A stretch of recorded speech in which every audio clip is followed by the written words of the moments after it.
ओम शांति। आज 10 मार्च 2026 के साकार मधुर महावाक्य हैं। आज की मधुर मुरली में बाबा ने बहुत सुंदर बात समझाई कि आप बच्चों को अपनी कर्मातीत अवस्था तक पहुंचना है। कर्मातीत अर्थात फाइनल स्टेज। कर्म किया, कर्म की आकर्षण से परे हो गए, कर्तापन के भान से परे हो गए, मैंने किया इससे ऊपर हो गए। ऐसी अवस्था कब बनेगी? जब बाबा ने कहा आप योग बल से कर्म भोग पर विजय प्राप्त करेंगे। योग बल से कर्मातीत अवस्था तक पहुंचना है। बाबा कहते तुम बच्चों में जरा भी देहाभिमान नहीं होना चाहिए। लड़ना, झगड़ना, नवाबी से चलना, ये देहाभिमान है। देहाभिमान सब दुखों का मूल है। देहाभिमानी बनने से बेहद की खुशी, नशा और चलन भी सुधरेगी। बाबा ने कहा अपने को बदलते जाना है। सूरत इस समय देवी देवताओं जैसी तुम बच्चों को बनानी है तो सीरत भी होनी चाहिए। देवी देवताएं कितने श्रेष्ठ थे, पावन थे। उनकी सीरत और सूरत दोनों अच्छी थी। अब बाबा कहते कोई की सीरत 5% सुधरी है, कोई की 10% सुधरी है। तुम बच्चों को अपनी सीरत को स्वयं बदलना है, पुरुषार्थ करना है। बाबा कहते कि तुम बच्चों में जरा भी देहाभिमान नहीं होना चाहिए। देहाभिमानी स्थिति में रहने का अभ्यास करो। मैं देह नहीं, देह को चलाने वाली ज्योति बिंदु आत्मा हूं। परवाह थी पार ब्रह्म में रहने वाले की। पाना था सो पा लिया, अब और क्या बाकी रहा। बाबा कहते बाबा को याद करते करते आत्मा पावन बन जाएगी।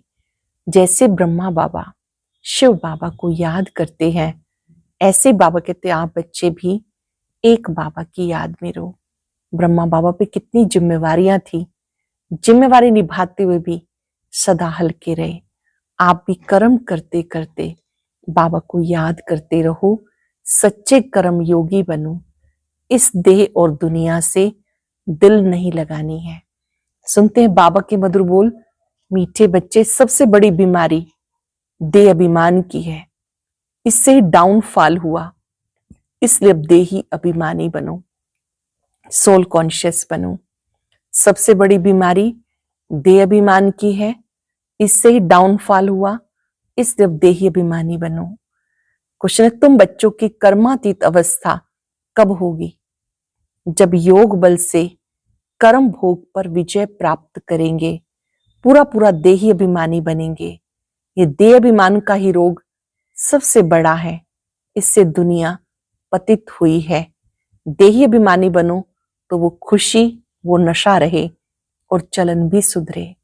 देही अभिमानी बनो तो वो खुशी, वो नशा रहे, चलन भी सुधरे। गीता रात के राही थक मत जाना, सुबह की मंजिल दूर नहीं। ओम शांति। रात के राही थक मत जाना। राही का अर्थ बच्चों ने सुना और तो कोई समझा नहीं सकते सिवाय तुम ब्रह्मा मुख वंशावली ब्राह्मणों के। तुम जो देवी देवता थे तो मनुष्य, परंतु तुम्हारी सीरत बहुत अच्छी थी।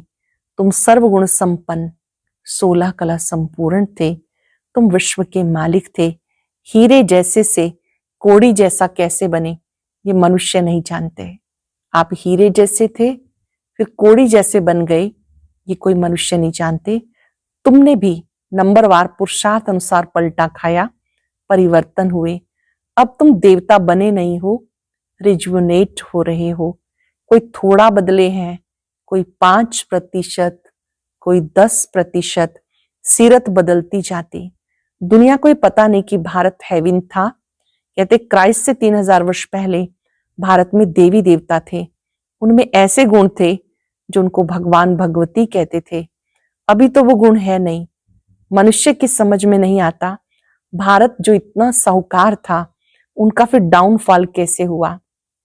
ये भी बाबा समझाते, तुम भी समझा सकते हो। जिनकी सूरत सुधरी है, मतलब जिन्होंने अपने में परिवर्तन लाया, वो दूसरों को भी समझा सकते हैं। बाबा कहते बच्चे तुम देवी देवता थे तो आत्म अभिमानी थे, जब रावण राज शुरू हुआ तो देह अभिमानी बन गए। ये देह अभिमान की सबसे बड़ी बीमारी तुम्हें लग गई। सत्यों में तुम आत्म अभिमानी थे, बहुत सुखी थे। किसने तुमको ऐसा बनाया कोई भी नहीं जानते। बाबा बैठ समझाते तुम्हारा डाउनफॉल क्यों हुआ। अपने धर्म को भूल गए, भारत वर्थ नाटे पैनी बन गया। उसका मूल कारण क्या है? मूल कारण है देह अभिमान। ये भी ड्रामा बना हुआ है। मनुष्य नहीं जानते कि भारत इतना साहूकार था फिर गरीब कैसे बना। हम आदि सनातन देवी देवता धर्म के थे, फिर कैसे धर्म भ्रष्ट कर्म भ्रष्ट बन गए। बाबा समझाते रावण राज होने से तुम देह अभिमानी बने, तुम्हारा ये हाल होने लगा। सीढ़ी भी दिखाई कैसे डाउनफॉल हुआ। वर्थ नाटे पैनी का मुख्य कारण देह अभिमान है। कोड़ी तुल्य बन गए, उसका मूल कारण देह अभिमान है। ये भी बाबा बैठ समझाते। शास्त्रों में कल्प की आयु लाखों वर्ष लगा दी। आजकल समझदार है क्रिश्चियन लोग, वो भी कहते क्राइस्ट से 3000 वर्ष पहले पैराडाइज था। भारतवासी समझ नहीं सकते कि प्राचीन भारत ही था जिसे स्वर्ग हेवन कहा जाता।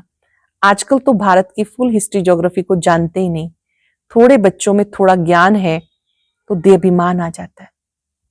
थोड़ा सा ज्ञान आते ही देहाभिमान आ जाता है। समझते हैं हमारे जैसा कोई है नहीं। बाबा समझाते भारत की ऐसी दुर्दशा क्यों हुई है। बापू गांधी जी भी कहते थे पतित पावन आओ, आकर राम राज्य स्थापन करो। आत्मा को जरूर कभी बाप से सुख मिला तो पतित पावन बाप को याद करते हैं। बाबा समझाते हमारे बच्चे जो शूद्र के बदले ब्राह्मण बनते हैं वो भी पूरा देही अभिमानी नहीं बनते, घड़ी घड़ी देह अभिमान में आ जाते। ये सबसे पुराना रोग है जिससे ये हाल हुआ। देही अभिमानी बनने में बड़ी मेहनत है। जितना देही अभिमानी उतना बाबा की याद। जितना देही अभिमानी बनेंगे, आत्मा समझेंगे, उतना बाबा की याद रहेगी। फिर अथाह खुशी रहनी चाहिए। परवाह थी पार ब्रह्म में रहने वाले की, परमेश्वर की, वो मिल गया। उससे 21 जन्म का वर्षा मिलता है। बाकी क्या चाहिए। तुम सिर्फ देही अभिमानी बनो, मां में कम याद करो, भले ग्रस्त व्यवहार में रहो। सारी दुनिया देह अभिमान में है। भारत जो इतना ऊंच था उसका डाउनफॉल हुआ। हिस्ट्री ज्योग्राफी क्या है ये कोई बता ना सके। ये बातें कोई भी शास्त्रों में नहीं है। देवताएं आत्म अभिमानी थे, जानते थे एक देह को छोड़ दूसरी लेनी है। परमात्म अभिमानी नहीं थे। तुम जितना याद करेंगे देही अभिमानी रहेंगे, जितना याद करेंगे देही अभिमानी रहेंगे, उतना बहुत मीठा बनेंगे। देह अभिमान में आने से लड़ना झगड़ना बंदरपना आ जाता। ये बाबा बैठ समझाते। ये बाबा भी समझ रहे हैं बच्चे देह अभिमान में आकर शिव बाबा को भूल जाते हैं। अच्छे अच्छे बच्चे देह अभिमान में रहते, देही अभिमानी बनते नहीं। तुम कोई को भी बेहद की हिस्ट्री ज्योग्राफी समझा सकते हो। बरोबर सूर्यवंशी चंद्रवंशी राजधानी थी। ड्रामा का किसी को पता नहीं। भारत जो इतना गिरा, डाउनफॉल की जड़ है देह अभिमान। बच्चों में भी देह अभिमान आ जाता। ये नहीं समझते कि हमें डायरेक्शन कौन देता है। हमेशा समझो शिव बाबा कहते हैं। शिव बाबा को याद न करने से देह अभिमान में आ जाते हैं। बाबा को याद न करने से देह अभिमान में आ जाते। सारी दुनिया देह अभिमानी बन गई। तब बाबा आकर कहते माम एकम याद करो, अपने को आत्मा समझो। आत्मा देह द्वारा सुनती है, पार्ट बजाती है। बाबा कितना अच्छी रीति समझाते। भले भाषण बहुत अच्छा करते हैं परंतु चलन भी तो चाहिए ना। कहीं सुनाते बहुत अच्छा है लेकिन बाबा कहते वैसा बिहेवियर, चाल चलन, जीवन वैसा चाहिए। देह अभिमान होने के कारण फेल हो जाते हैं।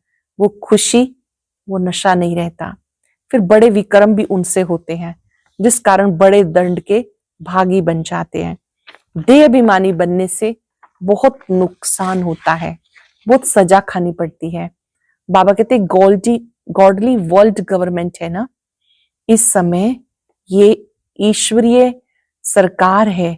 मुझ गॉड की गवर्नमेंट का राइट हैंड धर्मराज है। तुम अच्छे कर्म करते हो उसका अच्छा फल मिलता है, बुरा करते हो उसकी सजा खाते हो। सब गर्भ जेल में सजाएं खाते हैं, उस पर भी एक कहानी है। ये सब बातें इस समय की हैं। महिमा एक बाप की है, दूसरे किसी की महिमा है नहीं। इसलिए लिखा हुआ त्रिमूर्ति शिव जयंती वर्थ डायमंड। त्रिमूर्ति शिव जयंती हीरे तुल्य जयंती, बाकी समय वर्थ कोड़ी। सिवाय शिव बाबा के पावन कोई बना ना सके। पावन बनते हैं फिर रावण पतित बनाते, जिस कारण सब देह अभिमानी बन गए। अब तुम देही अभिमानी बनते हो। ये देही अभिमानी अवस्था 21 जन्म चलती है। तो बलिहारी एक की गाई जाती। भारत को स्वर्ग बनाने वाला शिव बाबा है। ये किसी को पता नहीं कि शिव बाबा कब आया। उनकी हिस्ट्री को पहले पहले जानना चाहिए। शिव कहा जाता परम पिता परमात्मा को। तुम जानते हो देवमान के कारण डाउनफॉल होता है। ऐसा हो तब बाप आए राइज करने के लिए। राइज और फॉल, दिन और रात, ज्ञान सूर्य प्रगटा, अज्ञान अंधेर विनाश। सबसे जास्ती अज्ञान देह अभिमान। आत्मा का किसी को पता नहीं। आत्मा सो परमात्मा कह देते तो कितने पाप आत्मा हो गए। इसलिए डाउनफॉल हुआ। 84 जन्म लिए, सीढ़ी नीचे उतरते आए। ये खेल बना हुआ है। ये वर्ल्ड की हिस्ट्री ज्योग्राफी तुम बच्चे जानते हो और कोई भी नहीं जानते। विश्व का डाउनफॉल कैसे हुआ? वो तो समझते कि साइंस ने बहुत तरक्की की। ये नहीं समझते कि दुनिया और ही पतित नरक बन गई। देहाभिमान बहुत है। बाबा कहते हैं तुम्हें देही अभिमानी बनना है। अच्छे अच्छे महारथी ढेर हैं, ज्ञान बहुत अच्छा सुनाते हैं, परंतु देह अभिमान पूरा हटा नहीं है। देह अभिमान के कारण कोई में क्रोध कांश, कोई में मोह कांश, कुछ ना कुछ है।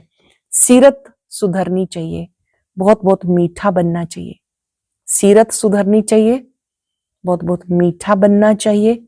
तब मिसाल देते हैं, शेर बकरी इकट्ठे जल पीते हैं, वहां कोई दुख देने वाले जानवर नहीं होते हैं। इन बातों को मुश्किल कोई समझते, नंबरवार समझने वाले हैं। कर्म भोग निकल जाए, कर्मातीत अवस्था हो जाए, वो मुश्किल होती है। वो देहाभिमान में आते हैं, पता ही नहीं पड़ता कि हमें ये मत कौन देते हैं। श्रीमत श्री कृष्ण के द्वारा कैसे मिलेगी? शिव बाबा कहते इसके बिना मैं श्रीमत कैसे दूंगा? ब्रह्मा के बिना श्रीमत कैसे दूंगा? स्थायी रथ हमारा ये है। देहाभिमान में आकर उल्टे सुलटे कार्य करके मुफ्त अपनी बर्बादी मत करो। देहाभिमान में आकर उल्टे सुलटे काम करके बर्बादी मत करो, नहीं तो नतीजा क्या होगा? बहुत कम पद पाएंगे। पढ़े के आगे अनपढ़े भरी ढोएंगे। बहुत कहते हैं भारत की हिस्ट्री ज्योग्राफी जो फुल होनी चाहिए सो नहीं है, उन्हें समझाना है। तुम्हारे सिवाय कोई समझा ना सके, परंतु देही अभिमानी स्थिति चाहिए, वही ऊंच पद पा सकते हैं। अभी तो कर्मातीत अवस्था किसी की हुई नहीं। बाबा के ऊपर तो बहुत झंझट है। ब्रह्मा बाबा पे कितनी फिक्रात रहती है। भले समझते सब ड्रामा अनुसार होता है, फिर भी समझाने के लिए युक्तियां रचनी होती। इसलिए बाबा कहते तुम जास्ती देही अभिमानी बन सकते हो। तुम्हारे ऊपर कोई बोझा नहीं। बाप पर तो बोझा है। हेड तो ये है ना प्रजापिता ब्रह्मा, परंतु किसी को पता नहीं कि इनमें शिव बाबा बैठे हैं। तुम्हारे में कोई मुश्किल इस निश्चय में रहते तो इस वर्ल्ड की हिस्ट्री ज्योग्राफी को जानना चाहिए। भारत में स्वर्ग कब था, फिर कहां गया, कैसे डाउनफॉल हुआ, किसी को पता नहीं। जब तक तुम नहीं समझाओ तब तक कोई भी समझ ना सके। इसलिए बाबा डायरेक्शन देते, लिखा पढ़ी करो। तो स्कूलों में वर्ल्ड की हिस्ट्री ज्योग्राफी बतानी चाहिए। डाउनफॉल पर भाषण करना चाहिए। भारत हीरे जैसा था, फिर कोड़ी जैसा कैसे बन गया? यही भारत स्वर्ग था, नर्क कैसे बन गया? कितने वर्ष लगे? हम समझाते हैं, ऐसे पर्चे एरोप्लेन द्वारा गिरा सकते हैं। समझाने वाले बहुत होशियार चाहिए। गवर्नमेंट चाहती है, गवर्नमेंट का ही हाल विज्ञान भवन जो दिल्ली में है वहां सबको बुलाना चाहिए। अखबार में भी डाला जाए, कार्ड भी सबको भेज दें। हम आपको वर्ल्ड की हिस्ट्री ज्योग्राफी आदि से अंत तक समझाते हैं। आप ही आएंगे जाएंगे, पैसे की तो बात ही नहीं। समझो हमें कोई मिला, प्रेजेंट करते हैं तो हम नहीं ले सकते हैं। कोई हमें भेंट दे, हम नहीं ले सकते हैं। सर्विस करने के लिए काम में लाएंगे, बाकी हम स्वयं नहीं ले सकते। पर्सनली हम कुछ नहीं ले सकते। यज्ञ सेवा में कोई चीज काम आए तो जरूर कोई सफल कर सकते हैं। जैसे कोई चित्र बनाने के लिए यज्ञ में धनराशि का सहयोग देते हैं, म्यूजियम बनाने के लिए देते हैं, या कहीं दूसरों के कल्याण के लिए कोई भी म्यूजियम आदि बनाते, तो बाबा कहते वो तो सेवा आप ले सकते हो, लेकिन कोई व्यक्तिगत रूप से आपको प्रेजेंट दे, गिफ्ट दे तो नहीं ले सकते। सर्विस करने के लिए काम में लगाएंगे, बाकी हम नहीं ले सकते। बाबा कहते मैं तुमसे दान लेके क्या करूंगा जो फिर भर के देना पड़े। मैं पक्का सराफ हूं, बाबा को पता है कहाँ मुझे लेन देन करना है, क्योंकि बाबा को पदम गुणा करके देना भी तो है। तो भगवान के कार्य में जो सफल करते हैं वो बहुत भाग्यवान होते हैं। बाबा कहते कि मैं जो भी बच्चे देते हैं तो उसके रिटर्न में पदम गुणा करके देता हूं। अगर कोई दे और काम में भी ना आए तो ऐसे तो मैं पक्का सराफ हूं ना। अच्छा, मीठे मीठे सिक्किलदे बच्चों प्रति माता पिता बाप दादा का याद प्यार गुड मॉर्निंग। रूहानी बाप की रूहानी बच्चों को नमस्ते। रूहानी बच्चों की रूहानी बाप दादा को याद प्यार नमस्ते गुड मॉर्निंग। शुक्रिया बाबा, शुक्रिया। धारणा के लिए सार, देहाभिमान में आके उल्टा सुल्टा कार्य नहीं करना, देही अभिमानी बनने का पूरा पूरा पुरुषार्थ करना है, अपनी सीरत चलन सुधारते रहना है, बहुत बहुत मीठा शीतल बनना है, अंदर में क्रोध मोह का जो भूत है उसे निकाल देना है, अपने अंदर क्रोध मोह का जो भूत है वो निकाल देना है।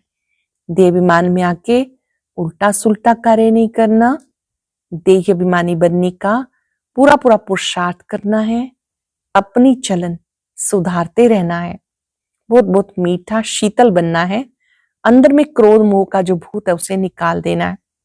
वरदान है रिगार्ड देने का, रिकॉर्ड ठीक रख, खुशी का महादान करने वाले पुण्य आत्मा भव। रिगार्ड देने का, रिकॉर्ड ठीक रख, खुशी का महादान करने वाले पुण्य आत्मा भव। वर्तमान समय चारों ओर रिगार्ड देने का रिकॉर्ड ठीक करने की आवश्यकता है। यही रिकॉर्ड फिर चारों ओर बजेगा। रिगार्ड देना, रिगार्ड लेना। छोटों को भी रिगार्ड दो, बड़ों को भी रिगार्ड दो। छोटों को भी रिगार्ड दो, बड़ों को भी रिगार्ड दो। ये रिगार्ड का रिकॉर्ड अभी निकलना चाहिए, तब खुशी का दान करने वाले महादानी पुण्य आत्मा बनेंगे। किसी को रिगार्ड देकर खुश कर देना सबसे बड़ा पुण्य का काम है, सेवा है। किसी का भी दिल से रिगार्ड रखते हुए, दिल से सम्मान करते हुए उन्हें खुश कर देना, ये पुण्य का काम है, सेवा है। इस लोगों ने हर घड़ी अंतिम घड़ी समझ के चलो तो एवर रेडी रहेंगे। हर घड़ी अंतिम घड़ी है, ये मम्मा का स्लोगन था मातेश्वरी जी का, हर घड़ी अंतिम घड़ी है, तो इससे एवर रेडी रहेंगे। अव्यक्त इशारा, निश्चय के फाउंडेशन को मजबूत कर, सदा निर्भय निश्चिंत रहो। जैसे ज्ञान की सब्जेक्ट है ऐसे सेवा की भी सब्जेक्ट है। जो इसमें फेथफुल निश्चय बुद्धि है वही नंबर आगे जा सकते हैं। सुबह से रात तक अपना फिक्स प्रोग्राम डेली डायरी बनाओ, क्योंकि जिम्मेवार आत्माएं हो, रिवाजी आत्माएं नहीं, विश्व कल्याणकारी आत्मा हो। तो जितना बड़ा जो आदमी होता है उसकी दिनचर्या सेट होती है। जो जितना बड़ा होता है उतनी उसकी दिनचर्या सेट होती है। सरल शब्दों में हम सब बाबा के बहुत विशेष बच्चे हैं, तो हम सबको सेवा करने के निमित्त बनने के लिए अपने डेली रूटीन को सेट करना है। सुबह से लेकर रात तक फिक्स प्रोग्राम डेली डायरी बनाओ, क्योंकि आप जिम्मेवार आत्मा हो, रिवाजी आत्मा ही नहीं, विश्व कल्याणकारी आत्मा हो। जो जितना बड़ा आदमी होता है उसकी दिनचर्या सेट होती है। आज हम सब याद रखेंगे, मैं पुण्य आत्मा हूं, सभी को खुशी का दान देने वाली पुण्य आत्मा हूं। पुण्य आत्माएं पल पल पुण्य करती हैं,